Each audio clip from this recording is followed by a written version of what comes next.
The Indian security forces have been retaliating against the Pakistan-backed terrorists who have been causing mayhem in the Kashmir Valley. Recently, 3 terrorists belonging to the Hizbul Mujahideen were gunned down. Newsweek South Asia has a report. The Indian security forces began a cordon and search operation in South Kashmir after receiving information about the whereabouts of terrorists from the Hizbul Mujahideen being located there. An encounter soon broke out and resulted in deaths of 3 terrorists belonging to the group.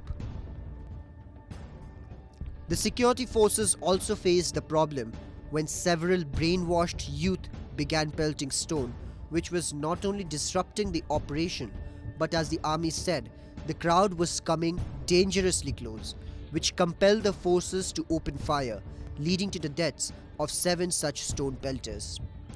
A soldier from the Indian forces also lost his life in the gun battle. The government, the police and army and security forces have often issued advisories, posted posters in different places asking people not to throng to the encounter sites because it can have casualties, it can have injuries, and it can also disrupt the operations, and it can also ensure that the militants can escape from the spot. Even then, the civilians and some sympathizers, overground workers of militants who are actually luring people, instigating them to come to the encounter site so that they disrupt the encounters. The 3 terrorists who were killed in the encounter have been identified as Adnan alias Tahir Hizbi, Bilal Ahmed alias Hashim, and Zahoor Ahmed was on the wanted list of the security forces since July this year, as he was part of the Indian Army before going rogue. Seizing the opportunity of causing more problems in the valley, the Pakistani-funded separatist groups led by Said Ali Shah Gilani, Mirwayaz Umar Farooq and Mohammad Yasin Malik called for strikes across the valley. This led to a total shutdown across the summer capital Srinagar.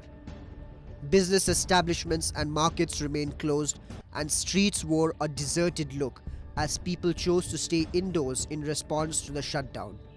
Security was also stepped up in the city to prevent any untoward incident.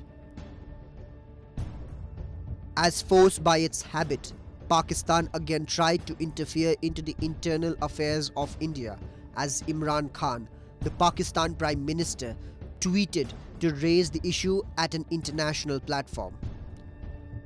Both India and Pakistan, which became independent almost at the same time, saw the countries going in 2 separate directions.